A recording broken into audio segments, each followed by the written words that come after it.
must be one of the most amazing flying stories of all time. One that is still hard to believe. An airliner full of passengers out of control at 17,000 feet. And the pilot is stuck outside the plane. In the cockpit, 3 frightened flight attendants are clinging to his legs. If he slips from their grasp, the captain's body could be sucked into the engine and bring down the plane. At the controls, a young co-pilot is battling to get the plane to the nearest airport.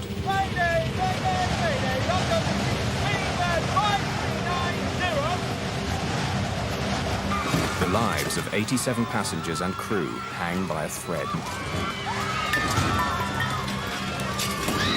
A lot of people go through life thinking it'll never happen to me. But you tend to go through life thinking it can. I said I thought I was going to die, Mother. I thought we were going to die. This bizarre accident tested the limits of human survival. And the investigation that followed not only exposed the mistakes behind it, but led to new ways of preventing them.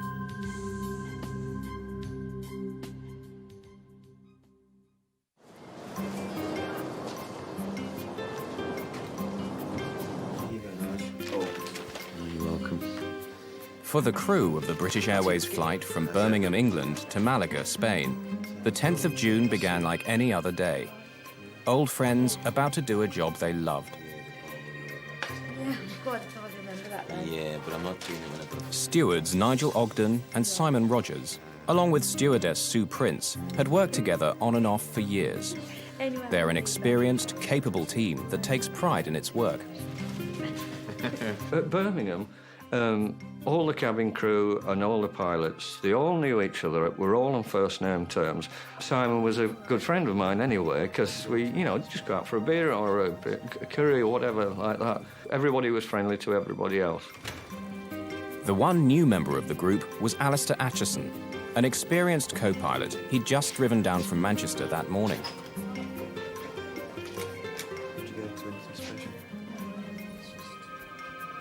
Morning, Alistair. Come on in. Tim Lancaster is captain. He's been a commercial pilot for 21 years. Well, we'd better get started, eh? Chief Steward John Heward arrives to give the crew their final briefing. Morning, everyone. Right. Is that the first officer? Yeah, just down from Manchester. Nice to see a new face. OK. Malaga. Right, looking forward to this. Right, Nige, you can sit up with me up front and talk rugby. Sue, where would you like? Over the wing? OK, so, Simon, you're at the rear. All right, now, just a few safety questions. Nigel. Before takeoff, the co-pilot performs a walk-around, checking the outside of the aircraft for anything wrong. In the cockpit, Captain Tim Lancaster reviews a log of the maintenance carried out on the plane the day before. Everything okay? Fine. She's just come out of maintenance by the look of it. Nothing much though. Just changed the windscreen. Many of the passengers know the flight well and are looking forward to a relaxed trip to Spain.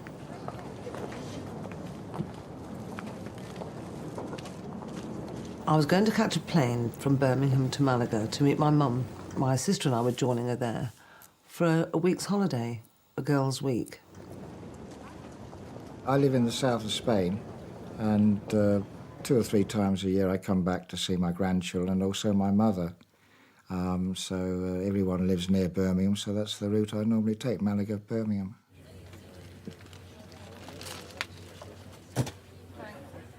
These unsuspecting passengers and crew were about to begin an adventure of a lifetime.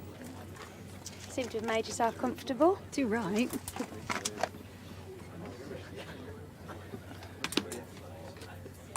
Ladies and gentlemen, this is your captain speaking. My name is Tim Lancaster. Welcome aboard this British Airways flight to Malaga. Unfortunately, He seemed laid back and quite jovial, really. Sort of well, it's a lovely day in Malaga, blue skies, sunshine. Sit back and enjoy the flight. Sunny, and we still expect to get you there on time. Birmingham Tower, Speedbird 5390. We're ready to start and push. Speedbird 5390. Clear to start and push. Ladies and gentlemen, we are now going to take you through our safety procedures and equipment. As this information is For your benefit, we ask you to watch and listen carefully. Clear to start engines. Starting number 2.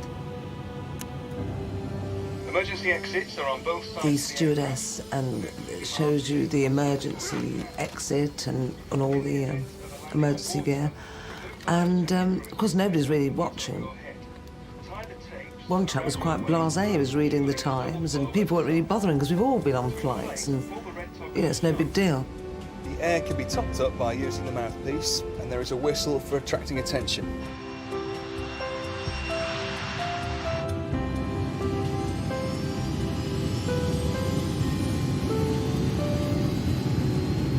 knots.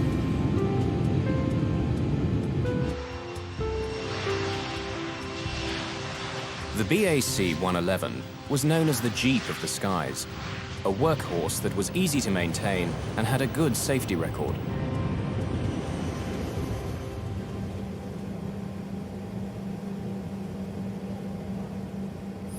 At 43 tons, this pressurized hull is carrying 81 passengers and 6 crew, and is now climbing to 23,000 feet.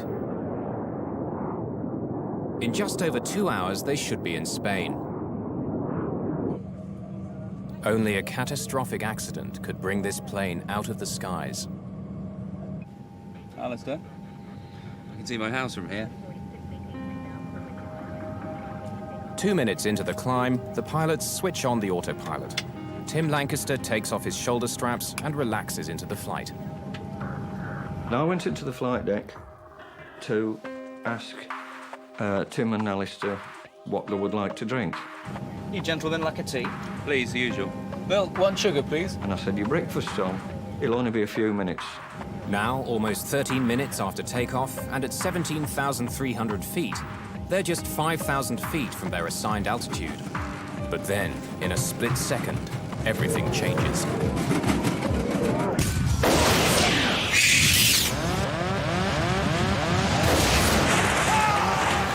With a huge explosion, the captain's windscreen blows out into the sky. Almost immediately, a white fog forms. A sort of really intense stomach, body-shaking thud.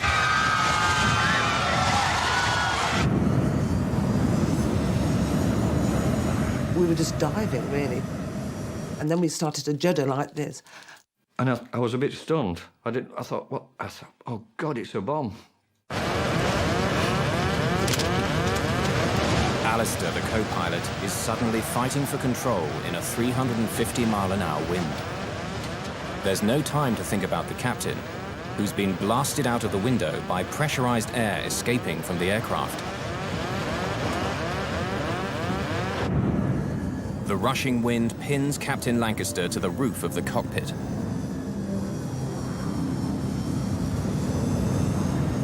Inside, his legs have jammed the control column forward, disconnecting the autopilot and pushing the plane down into a dive.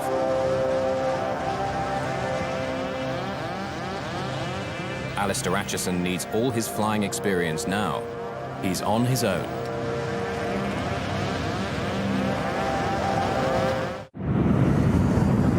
The captain's body is pinned to the outside of the jet as it hurtles down from 17,000 feet. The throttles are jammed forward, increasing the speed to nearly 400 miles an hour. Co-pilot Alistair Acheson has to take command. While he fights to bring the plane under control, steward Nigel Ogden can see his captain is being sucked out of the aircraft. And I looked in, the flight deck door was resting on the controls, and all I could see was Tim out the window. I jumped over, put one foot in the captain's footwell, and the other one was down the side of his seat. I just grabbed him before he went out completely. Nigel Ogden holds on to the captain for dear life. Outside, a 390-mile-an-hour blast of wind at minus 17 degrees centigrade smashes into Tim Lancaster's body. The tornado in the cockpit is giving Acheson major problems.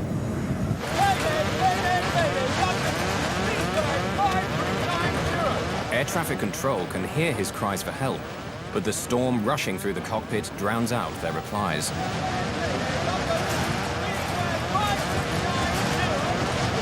The captain's feet are still pushing against the control column, and Alistair is struggling to get full control of the plane. He's now diving through some of the busiest air lanes in the world, with the added danger of a mid-air collision.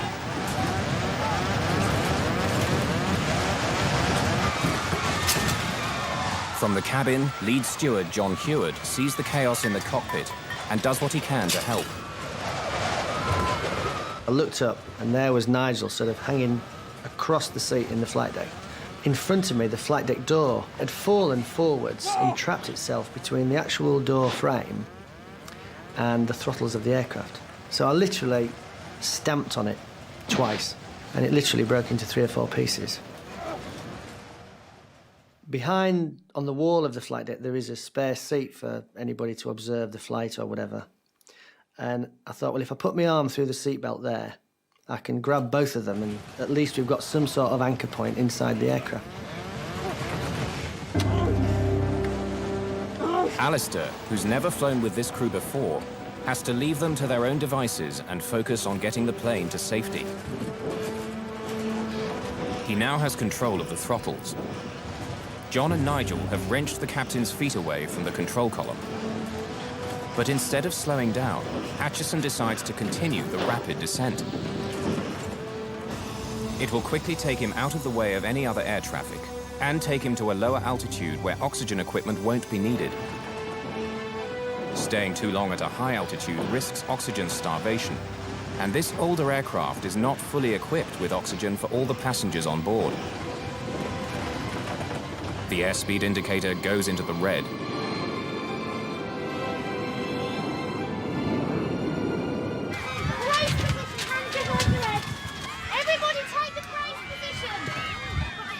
In the cabin, the 2 other stewards, Sue Prince and Simon Rogers, are trying to prepare the passengers for what they hope will, at worst, be an emergency landing.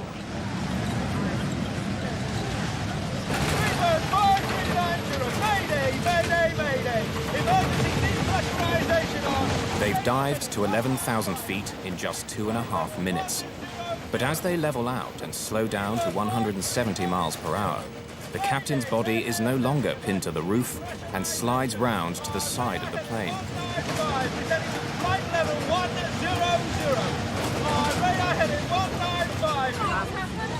Working his way from the back of the cabin, steward Simon Rogers now catches sight of the chaos in the cockpit for the first time.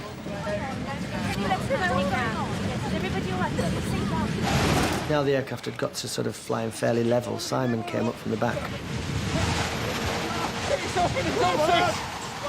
Nigel was beginning to get really sort of achy now with his arms, and I knew he wasn't going to let go unless he was sure that Tim wouldn't fly out of the window. We all had fear in our eyes. We were all worried sick because we thought, you know, either Tim's going to die or we're going to die, you know. That was going through my mind. But it was up to Alistair then, and it was up to us 3, Simon and John and myself, to hold on to grim death. All I remember is Tim's arms flailing out. His arms seemed about 6 foot long. And I'll never forget that. His eyes were wide open. I mean, his face was hitting the side of the side screen, but he didn't blink. And I thought to myself, and I said to John, I said, I think he's dead. I think he's dead. And I said, you and Si have to hold on. I can't hold on anymore. I can't hold on anymore. I've lost the feeling in my arms.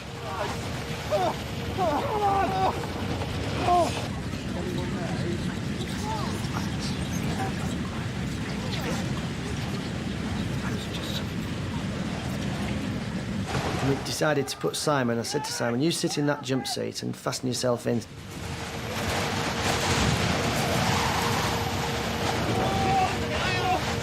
With Simon sitting in the seat, we'd freed Tim's legs from between the control column and the seat.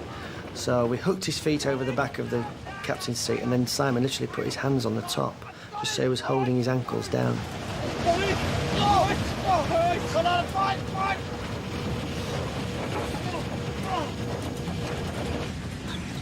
look, what's going on?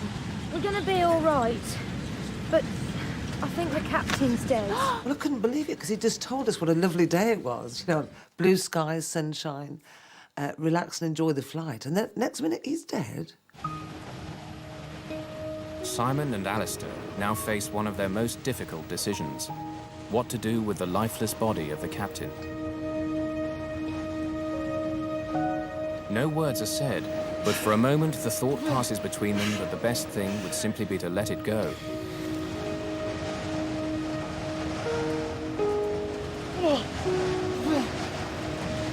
No! Can you hold on to it, please? But Alistair's order isn't simply an act of compassion. Releasing the body at the position it was in, it would have gone close to the upper area of the wing. It could have damaged the leading edge of the wing. Had it gone over the wing, it could very well have gone into the engine. Quite a lot of damage could have been caused by the release of the body. So I think it was a very sensible decision to try and keep him where he was. Alistair has managed to get down to 11,000 feet. Without the captain to help, he's operating the plane's systems from memory and shepherding it around Heathrow, some of the most congested airspace in the world. 7 minutes out of contact with the ground, he's able to hear the voice of air traffic control for the first time. Requesting radar assistance onto the nearest airfield, please. Speedbird 5390, roger. Can you accept landing at Southampton? Speedbird 5390, I am familiar with Gatwick. Would appreciate Gatwick. Alistair wants to land at Gatwick Airport, as he's flown there many times before. But Southampton is nearer, and even though he's never flown there before, he knows he has to get down fast. And I am on 150 knots. Requesting radar assistance into Southampton. When you go into an airport that you're not used to, you normally have charts, let-down plates, that kind of thing that you can read up on and learn something of the airport you're going to. But he knew nothing of Southampton. He hadn't been there. He had no charts because everything had gone out the window. There was no let-down plates to look at the approach and so on. All the maps and charts blew out of the window with the captain, and only the air traffic controller can guide Acheson. He turns towards Southampton.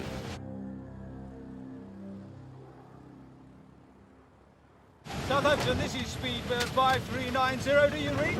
Speedbird 5390. Good morning. Identified on handover from London radar 6 miles west of Southampton Airfield. What is your passing level? Roger, sir. I am not familiar with Southampton. Request you shepherd me onto the runway. When he spoke, he was obviously stressed. It sounded as if he was under a fair bit of pressure. What is your number of persons on board? We have 84 passengers on board, and I think that will be all until we are on the ground. Roger, that's copied. I've been advised it's pressurisation failure. Is that the only problem? Negative. The captain is half out of the aeroplane, I understand. I believe he's dead. Roger, that is copied. My feeling was, when he told me what was going on, it was one of disbelief, because it doesn't actually happen.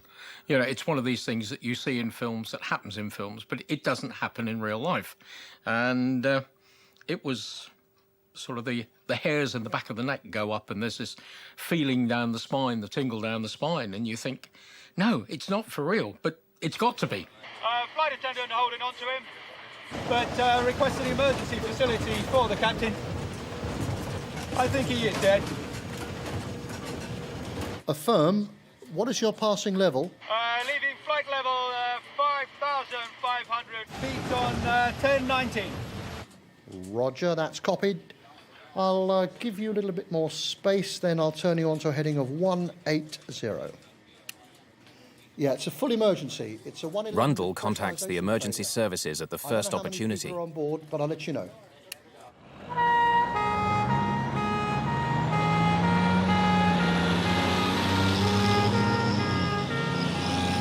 Could you confirm that the length of runway at Southampton is acceptable for a 111?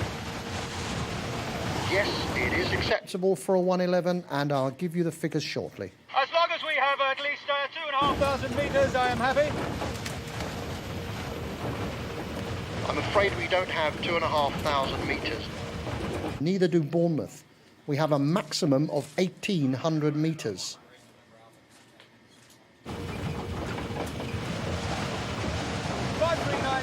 Atchison is concerned that the plane is above its maximum landing weight, being full of fuel for the journey to Malaga. And the BAC-111 can't dump fuel. If the runway isn't long enough, he faces more problems. Whether the aircraft could actually stop on the runway, or whether the tyres would burst, or whether he would go off the end of the runway. That's obviously what he was worried about when asking for 2,200 metres. 5390. Thank you very much. We are 3 greens and flaps 45. So we are set for approach, but make it please very gentle. Yes, I will indeed. You are number 1 traffic. If you think about it, all the airline pilot training is done with 2 pilots, both compos in the cockpit, one flying the aeroplane and the other one doing all the emergency drills. So what you actually had was the captain hanging out the window, at least one person hanging onto his legs, and Alistair flying the aeroplane with nobody else to talk to. Speedbird of 5390 is 9 miles from touchdown. You're clear to land. Wind indicates 020 degrees at 14 knots. Descend to height to 1500 feet. QFE is 1017. Roger, sir. Descending to 1,500 feet. Talk me down all the way. I need all the help I can get. Roger, you'll be able to stop the aircraft on the runway and evacuate the aircraft on the runway. He must have been about 6 or 7 miles from touchdown. And obviously at that point I kept talking until he was happy he could see the runway. I was happy to continue looking out the window and land the aeroplane. At the point he said he was visual with the runway, I effectively stopped talking.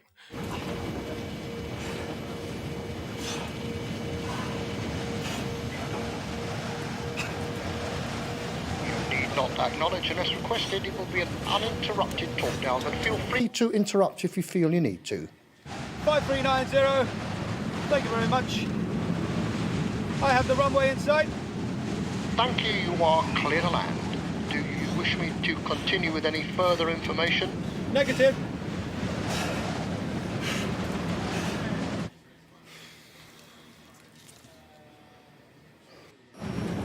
"32 minutes after takeoff, with 81 terrified passengers, a nearly full fuel tank, and the captain blasted out of the window, Alistair Atchison attempts the most difficult landing of his career.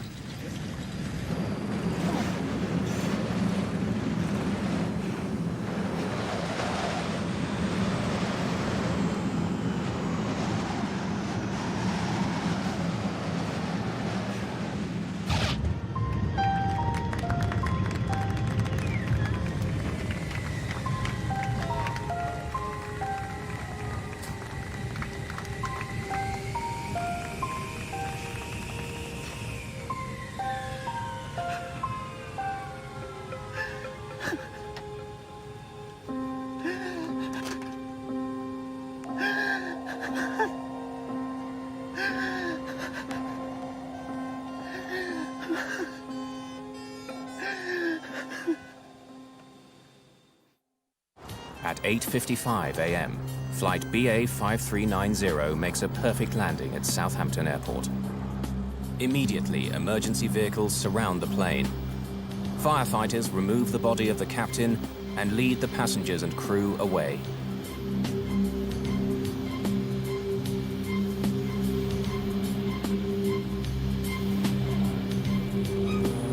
I remember seeing the co-pilot, the man who really, if it wasn't for him, we'd have been on the other side by now, and is walking down the runway very slowly, shaking his head, and he got an ambulance man walking with him with his arm around the shoulders of the co-pilot. And the co-pilot was shaking his head as if... I remember that distinctly. I don't know why, but I do.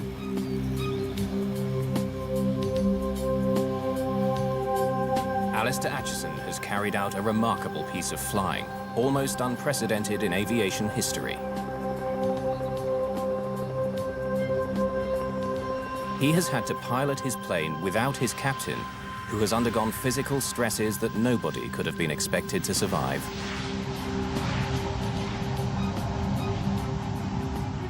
I think these extreme conditions, no one expects to occur in their lifetime. His survival time must have been measured in no more than tens of minutes as he became colder and colder and his body systems began to shut down.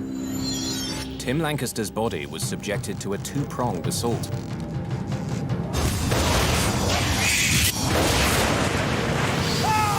The physical violence that his body suffered being blown out of the plane, and the extreme cold and lack of oxygen at 17,000 feet.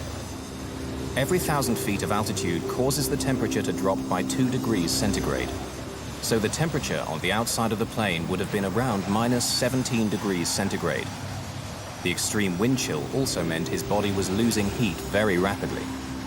He would have lapsed into semi-consciousness and then unconsciousness, and as the temperature, his core body temperature fell, he would have finally died as a result of the excessive cold in that environment. Despite the trauma that Captain Lancaster's body suffered, there was one final twist to his story.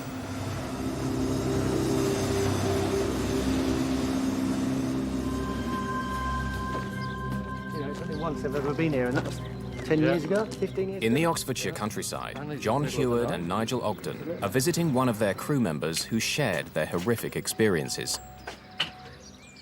Here he is. Hi, guys. John, how are you? Nice to see you. Nice to see you, mate. Nige, come in. Hi.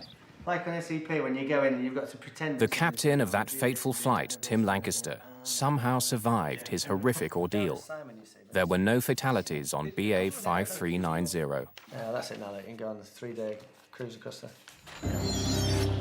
As his frozen, lifeless body was removed from the plane, nobody thought that Tim could have survived such punishment. But remarkably, he was slowly beginning to emerge from his horrific adventure. Tim, can you hear me? I regained some consciousness on the ground at Southampton because I remember big red and white things, which are obviously fire engines and ambulances, not people and not conversation. And then my next clear, lucid thoughts are in hospital in Southampton. Over the next few days, all the bits eventually arrived back in my sort of consciousness, and I put the jigsaw together and, you know, sort of played the whole story for myself and understood what had happened.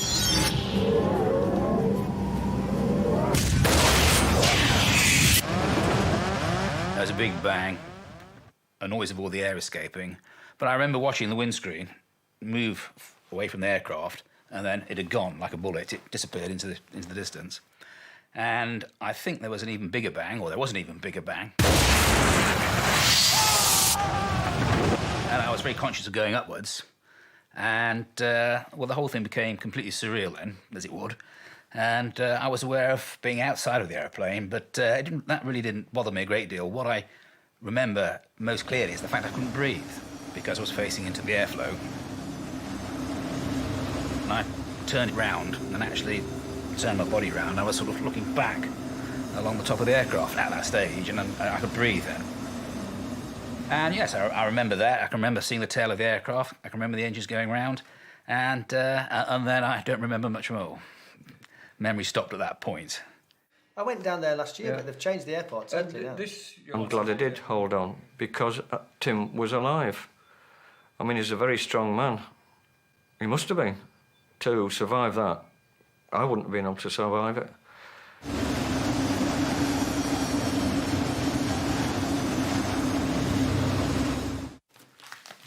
That's all very dramatic. It is, look.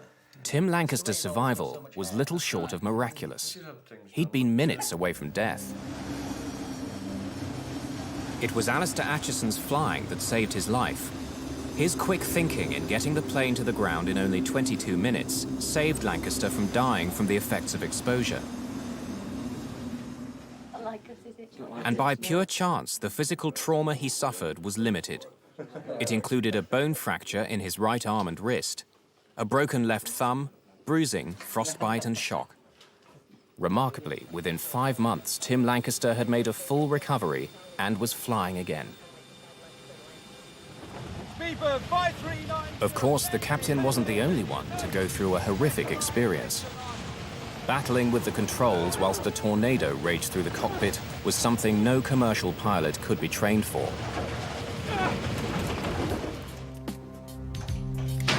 If it goes comfortable at all, just let me know. The few pilots who are able to understand the experience of Acheson and his crew include these young Royal Air Force trainees. Officer Shapley, seat 7. Line of subalterns, seat 3. They are being put through a simulation of an explosive decompression in this hyperbaric chamber. It duplicates the effects of a window blowing out at 25,000 feet. Individual intercoms. Checked and operated. All connections. Checked and firm.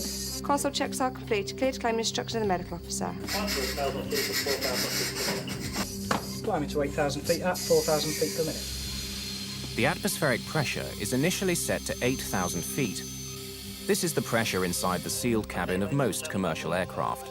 Anyone can survive this for many hours with no ill effects. Any higher than that, and the experience is very different. Is enabled. Students, listen in. Will all students please indicate with a clear thumbs up that they are ready for rapid decompression? 8 thumbs, rest your thumbs. Students, stand by for rapid decompression. In 5, 4, 3, 2, 1, now. The mist in the hyperbaric chamber is identical to the fog formed when the window blew out on BA 5390. At the instant of rapid decompression, the air in the cabin can no longer hold onto its water vapor, which is then released into the atmosphere as fog.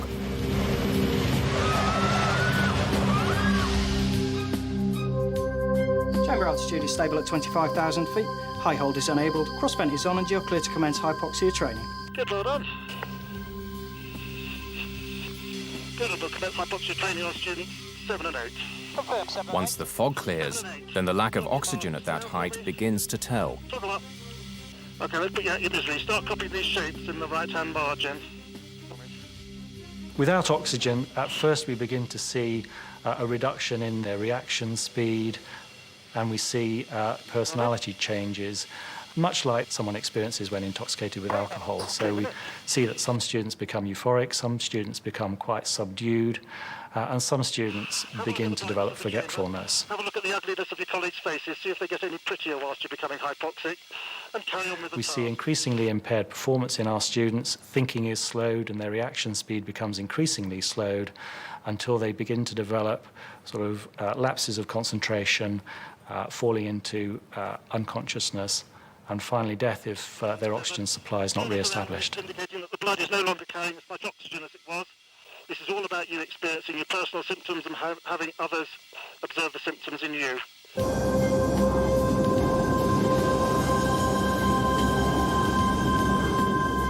Flying alone, battling nearly 400-mile-an-hour winds, and defeating the possibility of oxygen deprivation, Alistair Acheson's achievement in saving Flight 5390 was outstanding.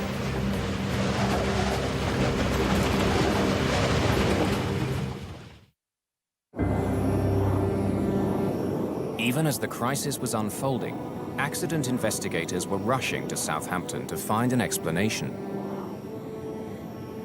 On the ground at Southampton Airport, the search for clues begins. Initial investigation shows no distortion to the frame of the windscreen, so this rules out a problem with the structure. The fact that there are no shards of glass also discounts a bird strike.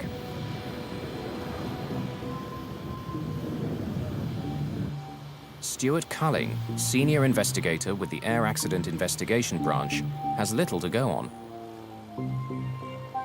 Windscreen was missing, there was a certain amount of blood around, there were some minor dents and scrapes on the fuselage, as you'd expect if the window had gone past, and really that was about it, apart from a lot of paper scattered around inside. One of his first clues comes from the log recovered from the plane. He knows the plane had been serviced just the day before, and that a windscreen had been replaced. He immediately pays a visit to the British Airways maintenance hangar at Birmingham. I wanted to find out exactly what had happened to the aircraft before it took off.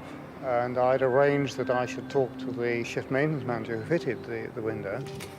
There was a slight problem there because he'd been on night duty, and consequently he had finished his shift at roughly the same time as the windscreen came out of the aircraft, and he wasn't in a fit state to be interviewed. He needed to get some sleep.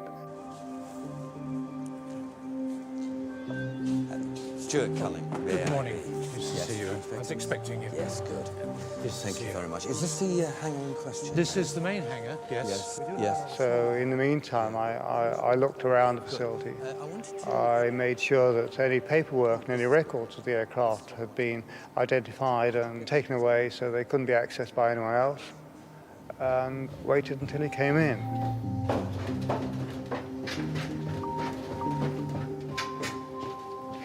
Hello, I'm from the AIIB. Yes, and this is my colleague. What I'd like to do today is just find out what went on during that shift pattern and how it went. Thank you very much. Did you notice anything about the window itself, any stress marks that were worrying you? My first conversation with the shift maintenance manager was relatively general, because at that stage we had no evidence that was relevant. Yourself?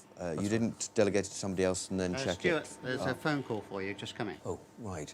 Would you mind if I took this and come back? So I took the call and found that it was information about the windscreen which had been found near Didcot, and there were something like 30 bolts found with it, most of which were one size short in diameter, one size too small in diameter. It was a crucial error. On some planes, windscreens are fitted from the inside and use the internal pressure inside the cabin to keep them in place. But on the 111, the windscreen is bolted on from the outside. Any weakness in the bolts could mean that the pressure inside the plane would blow the windscreen out. It appears Culling has very quickly found the mistake and the guilty man. I've had some news which I think is very relevant. I've heard from my colleagues who are working on the bolts. They tell me they're the wrong bolts. They're the wrong diameter. No, that's not possible. They're exactly the same bolts that I took out of there. He's a professional man.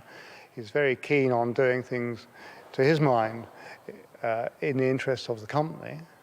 And he's suddenly told that he's put a windscreen in using bolts of the wrong size. And he's absolutely shocked. I can show you. I'll show you the bolts I got out of there.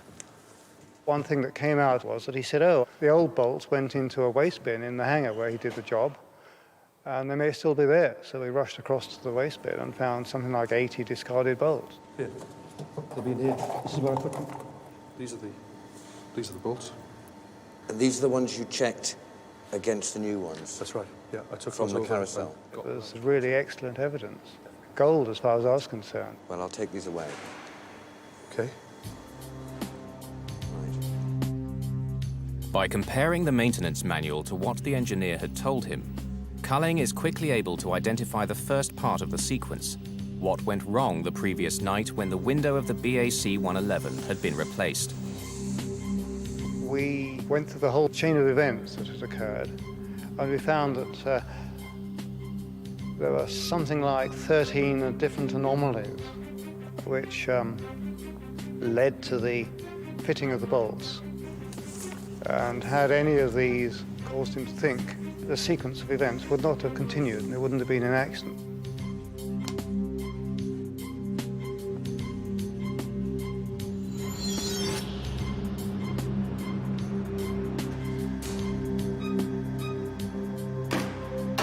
The engineer had come early into his shift, and at about 4 a.m. had gone to work removing the old windscreen from the plane.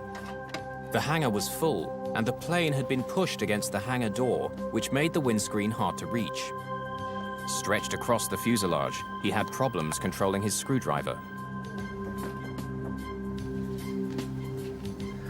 The windscreen that he had taken out had itself been fitted with the wrong length bolts, but they were still strong enough to hold the screen in, and it survived without a hitch for 4 years. But he was a conscientious engineer, and he decided that he would replace the old bolts with new ones when he installed the new screen. He chose not to go to the parts catalogue and look up the exact bolts he needed. Instead, he went straight to the parts store. Good morning. Morning. There, he matched by eye new bolts with the ones he had taken out of the screen.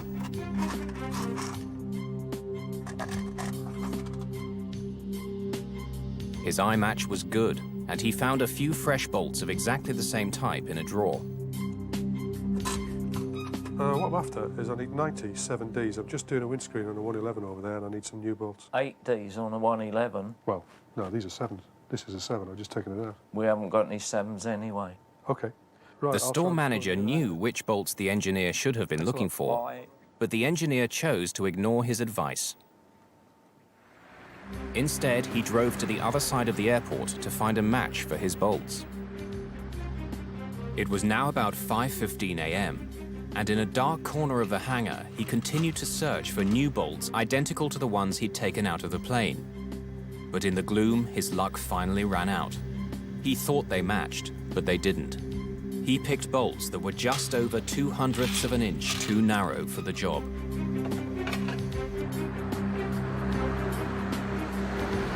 Returning to the 111, he stretched over the plane and began fitting these new bolts. Working at an angle, he couldn't see that the new bolts didn't fit correctly.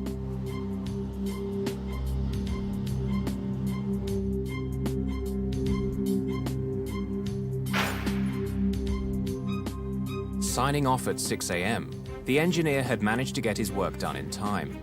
The plane was now ready to be handed over to Captain Lancaster and his crew. In fact, it was a disaster waiting to happen. The morning of the next day, the 111 was at 17,300 feet. The difference in pressure between the sealed hull of the jet and the thin atmosphere was climbing quickly to the half-ton per square foot it would reach at 35,000 feet. This pressure was looking for a weakness, and it found it. For Culling, finding out what had happened that night is only the first step. No one had hidden from him what they'd done, but he knows that he has to go deeper to understand the reasons behind this horrific sequence of events, why the engineer did what he did, and whether this was an isolated incident or the symptom of a bigger problem. Accident investigation, certainly on aircraft, comprises 2 parts. The first part is what's happened, and that's usually relatively the easy bit. The second part is why did it happen? Why did the engineer ignore procedure, bypass the technical manuals, and ignore helpful advice? Culling's search for the answers was in its own way revolutionary. If we talk to people without giving them a warning, we felt we'd get more information because they'd be freer to discuss it. If we gave them a formal caution, as it were, we thought that they would dry up. Coffee? Yes, please. Great. How was the journey in? Oh, well, usual stuff. They decide to talk to the engineer well away from the hangar in a cozy hotel room. Well, thanks for coming in. To gain insight into the methods of the maintenance engineers, Culling then does something no one had done before. He brings in a behavioral psychologist. So, is the aircraft normally in the hangar when you're doing that? Psychologists had been used before to analyze why pilots make mistakes under pressure. It's a discipline called human factors. But in 1990, using human factors in engineering was unheard of. I wanted a professional slant on what is really psychological territory. I would hope that as far as the shift maintenance manager was concerned, that it gave him extra confidence that we were trying to be even-handed and that we were trying to get to the bottom of it. You know, the parts catalogue. When you're getting the bolts out, do you go straight to the parts catalogue, or do you just sort of? Not usually. Right. No, if I've got a set of screws and there's the same screws, I just go get them out of the carousels. Right. You find it's easier to do it visually. It was in that case easier to do it visually from the bolts you take now. Yeah, because they're the same bolts that come out, the same ones go back in, so same size Yeah. bolts, there's no difference. And if it worked before, it must be the right bolts. Yeah, this it's just time. replacing like with like, really. Yeah, because it had been flying. We were somewhat horrified that they had admitted those things to us, because after all, we were officially, in inverted commas, and they were quite proud of them. We would have thought that had they used such practices, they would have kept very quiet about it. If I'd had to go check with the computers what bolts I needed and what parts and how to fit the thing, then there was a good chance it wouldn't have been flying at the time it was meant to be. Good, good. So, when you're doing the job now, you're an experienced engineer, it might not be by the book all the time, like you would train somebody who was new. No, not usually. We've been doing these things for years. Culling was stunned by what he was hearing, but there were more revelations to come. The engineer's dangerous approach was becoming clearer by the minute. You trusted your own knowledge better than the store supervisor's knowledge? Well, I'm an engineer. I got 7D bolts out, so I put 7D bolts back in. That's, well, you know, no problem with that. It's that simple. So you trusted that the aircraft had been flying, so therefore they must have been the right bolts? Yeah, that aircraft had done lots of hours with that windscreen. Their whole aim was to expedite work through their station. They had a lot of work coming. It was all done at night, and in many cases they had more work than they could reasonably handle. And they had devised little stratagems to get round that. Culling and the psychologist's insights made their way into the first draft of the report. It said that there were systemic faults in the maintenance procedure in Birmingham. But under pressure from British Airways lawyers, and because they hadn't carried out their investigation following normal procedure, the final report was forced to change its emphasis. Hour by hour, I mean the Treasury solicitor or whoever was advising the branch confirmed that under natural law it was unfair to use that information because we hadn't gone through the whole procedure. And so we had to remove that from the report. The investigators had never produced an accident report like it. Working with the psychologist, Culling developed a completely novel way of using human factors to explain why this accident happened. They uncovered pressures in the hangar that caused an otherwise proficient engineer to make potentially lethal mistakes whilst being certain he was doing the right thing. This psychological approach took air accident prevention to a new level. Through the sheer skill of the crew of BA 5390, as well as a small measure of luck, 87 people are now still alive. As a consequence of this investigation, others may never have to go through the same ordeal. In the aftermath of the accident, the crew were treated as heroes. They received numerous awards, and Alistair Acheson received the coveted gold medal for airmanship. Their colleagues also showed what they felt. One of the most moving things was to go back to Birmingham. As we walked into the airport, the whole of the airport stopped. And all the ground staff and all the check-in girls and all that just stood and applauded as we walked through the building, and it was really quite, you know, moving at the time. You sort of wanted to get out of the way so that you could sort of, you know, I don't really want to do this. It's like walking up the red carpet sort of thing. Their colleagues were applauding a team which had demonstrated the highest form of professionalism at every level. A cabin crew which worked as a team in extraordinary circumstances, and the co-pilot, an outsider who took control and worked alone to bring them all safely down to earth. Each of the crew dealt with their experience in different ways. Tim Lancaster began flying again with BA just 5 months after the accident. He's retired from BA, but loves flying so much he's now with another airline. You cannot say that, Nigel. She'll shoot you. It was a special day when the first day I flew. I decided, you know, that was what I was going to do. I was going to make an effort to go back to work and get better. So having made the decision, the rest was easy. For Nigel, the man who ran to Tim's aid and held on to him for dear life, the impact of that day was far more profound. I think about it every day. And that is the truth. I think about it every single day. In one form or another, yeah. Every single day. it'll affect me till the end of my days. Nigel, along with Simon and Sue, no longer fly. But John Heward is still with British Airways as a chief steward. But even he isn't free of the memories of that day. They were bringing in another British Aerospace aeroplane to where I worked in Birmingham, and unfortunately that window was fitted from the outside, and the layout of the cabin was identical. And when I sat on it, it all came back to you.